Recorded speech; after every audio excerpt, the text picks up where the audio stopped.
इस मूवी का एंडिंग जानकर आप शॉक हो जाएंगे। एक आदमी सिर्फ पत्थर को हल्का सा तोड़कर हिम्मत करके नीचे उतरने लगता है, लेकिन अचानक पत्थर हिल जाता है और उसका दायां हाथ उसमें फंस जाता है। अपने हाथ को फंसा हुआ देखकर उसे तुरंत समझ आ जाता है कि बात बहुत बुरी हो चुकी है। इस एडवेंचर पर आते वक्त उसने किसी को भी नहीं बताया था, यहाँ तक कि डिस्टर्ब ना हो इसलिए मोबाइल भी नहीं लाया। वो अपना हाथ निकालने की कोशिश करता है, लेकिन हाथ निकालने के बजाय पत्थर और ज्यादा कस जाता है। फिर वो बाएं हाथ से नीचे पकड़कर पूरी ताकत लगाकर पत्थर उठाना चाहता है, लेकिन अकेला होने की वजह से वो बिल्कुल भी हिला नहीं पाता। अब वो सच में घबरा जाता है और पागलों की तरह अपने जिस्म से पत्थर को टकराने लगता है। कुछ ही देर में उसकी ताकत खत्म हो जाती है और दाएं हाथ का दर्द और तेज होता जाता है। बेचारा मजबूर होकर जोर जोर से मदद के लिए चिल्लाता है, लेकिन इस सुनसान रेगिस्तान में कोई जानवर तक नजर नहीं आता। ज्यादा चिल्लाने से उसका गला सूख जाता है।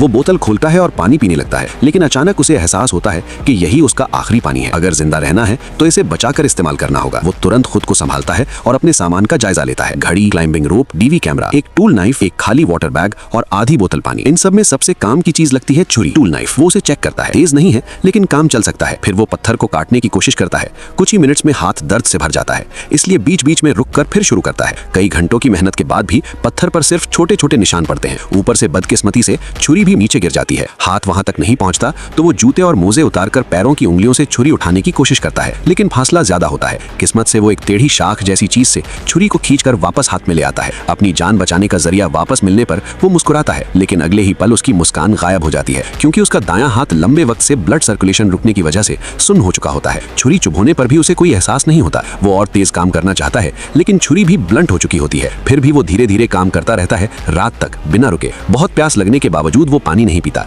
सिर्फ रात के 12 बजे एक छोटा सा घूंट लेता है। जिंदा रहने के लिए वो खुद पर सख्ती करता है। हर 6 घंटे में सिर्फ एक छोटा सा सिप पानी। लंबे वक्त तक खड़े रहने से वो थक जाता है, तो वो रोप का यूज करके थोड़ा रेस्ट लेने की कोशिश करता है, लेकिन एक हाथ से बार बार कोशिश करने के बाद भी वो ठीक से बांध नहीं पाता। आखिरकार लगातार कोशिशों के बाद सेफ्टी रस्सी सही तरीके से फंस गई। उसने रस्सी को अपनी कमर से बांधा और उसे मजबूती से टिकाकर बैठ गया। अब ये पहले की तरह ढीली होकर गिरने वाली नहीं थी, इसलिए एरन ने सोचा कि थोड़ी देर पत्थर के सहारे आराम कर ले। लेकिन जैसे ही वो लेटा, उसे अचानक ऐसा महसूस हुआ जैसे समय पीछे चला गया हो और वो एक झटके में फिर ऊपर पहुंच गया हो। एरन घबराकर उठ बैठा। उसने समय देखा, सिर्फ 5 मिनट ही गुजरे थे। इसी बीच चट्टानों की दरार के अंदर का तापमान अचानक गिर गया, जिससे वो ठंड से कांपने लगा। हाइपोथर्मिया से बचने के लिए उसने अपना छोटा चाकू उठाया और फिर से पत्थर को कुरेदना शुरू कर दिया। अगले दिन पूरी रात पत्थर कुरेदते कुरेदते एरन थक कर चूर हो चुका था। उसका सिर चकरा रहा था, आंखों के आगे अंधेरा छा रहा था। वो अपने दर्द से भरे हाथों को हिलाते हुए पीछे मुड़ा। तभी सूरज की किरणें पत्थरों की दरार में अंदर आ गईं। उसने तुरंत अपने जूते और मोजे उतार दिए और अपने पैरों को बाहर निकालकर उस लंबे समय बाद मिली गर्माहट को महसूस किया। लेकिन सूरज की रोशनी जल्दी जल्दी खिसक रही थी, इसलिए वो अपने हाथों से उसे पकड़ने की कोशिश करता रहा, उस गर्मी को महसूस करता हुआ। इसी दौरान एरन को अपने बचपन की एक भूली हुई याद आ गई। जब वो छोटा था, उसका पिता उसे गोद में उठाकर पहाड़ की चोटी पर ले जाता था,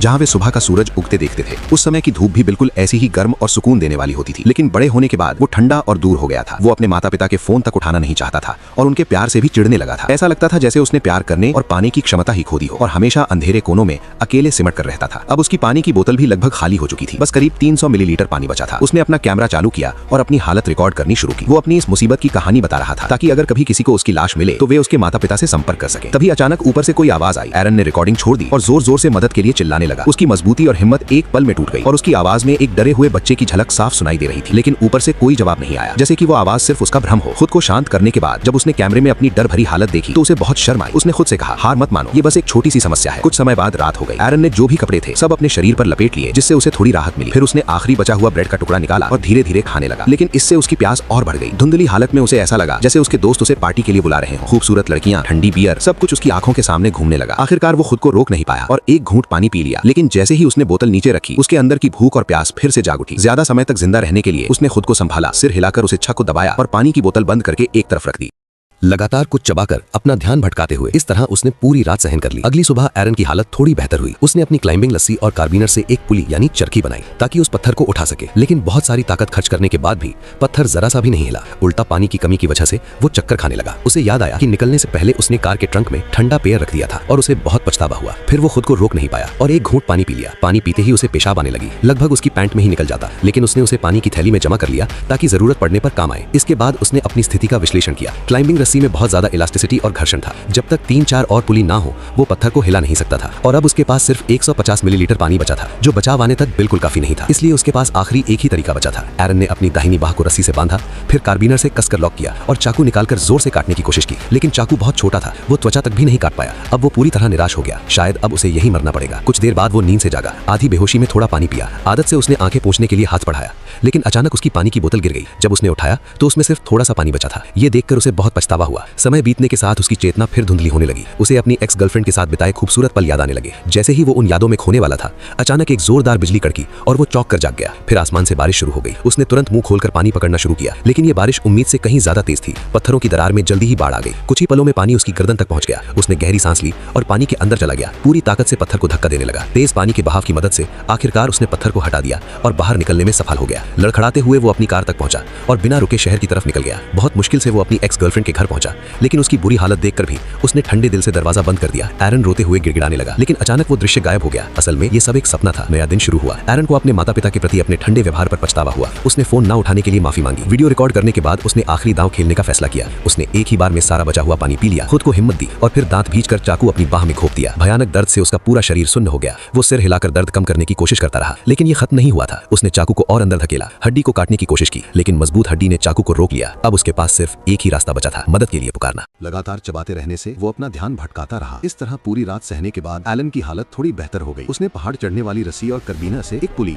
यानी चरखी बनाई ताकि पत्थर को उठा सके, लेकिन बहुत ताकत खर्च करने के बाद भी पत्थर जरा सा भी नहीं हिला। उल्टा पानी की कमी के कारण उसका दिमाग सुस्त होने लगा। उसे याद आया कि निकलने से पहले उसने गाड़ी के पीछे बर्फ वाली ड्रिंक रखी थी। ये सोचकर उसे बहुत पछतावा हुआ। उसने फिर थोड़ा पानी पिया, लेकिन पीते ही उसे पेशाब लग गई। लगभग उसके कपड़ों में ही निकल जाती। उसने उसे पानी की थैली में इकट्ठा कर लिया ताकि जरूरत पड़ने पर काम आ सके। फिर उसने अपने हालात का विश्लेषण किया। रस्सी में बहुत ज्यादा घर्षण और खिंचाव है। जब तक 3-4 और पुली ना हो वो पत्थर को हिला नहीं सकता। अब उसके पास सिर्फ 150 ml पानी बचा था, जो बचाव आने तक चलना नामुमकिन था। इसलिए उसने आखिरी तरीका अपनाने का फैसला किया। उसने अपनी दाईं बाह को रस्सी से कसकर बांधा, फिर कार्बिनर को घुमाकर और टाइट किया और चाकू निकालकर जोर से काटने की कोशिश की, लेकिन चाकू इतना छोटा था कि वो त्वचा तक नहीं काट पाया। अब उसके पास कोई रास्ता नहीं बचा था। शायद अब बस यही मरने का इंतजार। कुछ देर बाद वो सो गया। जागने पर उसने आधी बेहोशी में थोड़ा पानी पिया। आंखें मलते वक्त गलती से पानी की बोतल गिर गई। जब उठाई तो उसमें सिर्फ कुछ बूंदे ही बची थी। ये देखकर वो बेहद पछताया। समय बीतने के साथ उसकी चेतना फिर धुंधली होने लगी। उसे अपनी एक्स गर्लफ्रेंड के साथ बिताए खूबसूरत पल याद आने लगे। जैसे ही वो इस ख्याल में डूबने वाला था, अचानक एक जोरदार बिजली कड़की और वो चौंक कर जाग गया। फिर आसमान से बारिश शुरू हो गई। वो जल्दी जल्दी मुंह खोलकर पानी पकड़ने लगा, लेकिन ये बारिश बहुत तेज थी। पत्थरों की दरार में अचानक बाढ़ आ गई और देखते ही देखते पानी उसकी गर्दन तक पहुंच गया। उसने गहरी सांस ली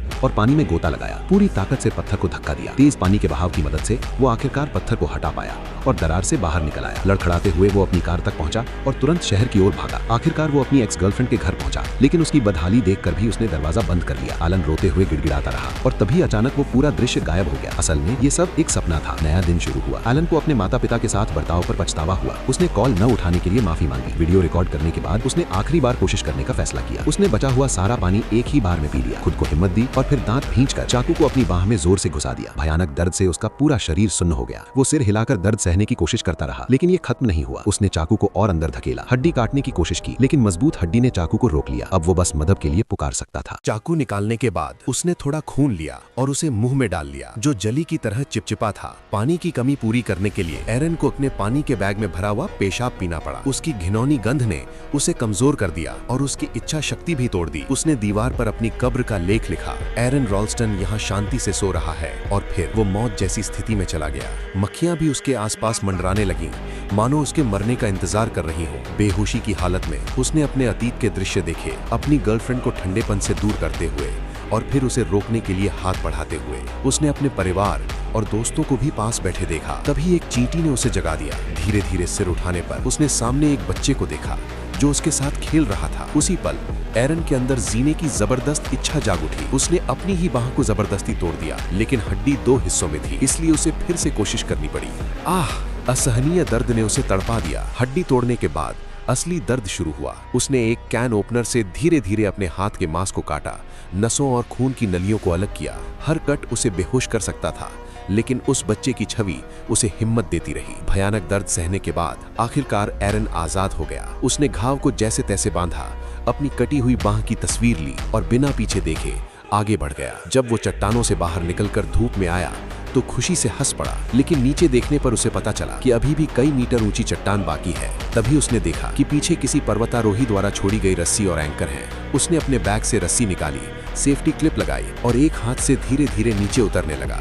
जरा सी गलती उसे मौत के मुंह में ले जा सकती थी, लेकिन अपने अनुभव के कारण वो सुरक्षित नीचे पहुंच गया। फिर वो पानी के पास गया और बिना सोचे समझे उसमें कूद पड़ा। गंदे पानी को भी बड़े बड़े घूंट में पी गया। कई दिनों की प्यास के बाद आखिरकार उसे राहत मिली, लेकिन उसके पास रुकने का समय नहीं था। उसे तुरंत इलाज की जरूरत थी। उसने अपना बैग छोड़ दिया और आगे बढ़ता रहा। वो अब पूरी तरह थक चुका था, बस हिम्मत के सहारे चल रहा था। काफी देर चलने के बाद भी उसे कोई नहीं मिला और तेज धूप ने उसे और कमजोर कर दिया। आखिरकार वो गिर पड़ा। आसमान में उड़ते कौवों को देखकर उसे लगा जैसे वो उसका इंतजार कर रहे हों। फिर भी उसने खुद को उठाया और धीरे धीरे आगे बढ़ता रहा। खुद से कहता रहा कि उसे जिंदा लौटना है। उसके माता पिता और दोस्त उसका इंतजार कर रहे हैं। आखिरकार उसे सामने 3 धुंधली आकृतियां दिखाई दी। मदद कीजिए। ये फिल्म एक सच्ची घटना पर आधारित है। अपनी बांह काटकर आजाद होने के 6 घंटे बाद एरन को हेलीकॉप्टर द्वारा बचा लिया गया।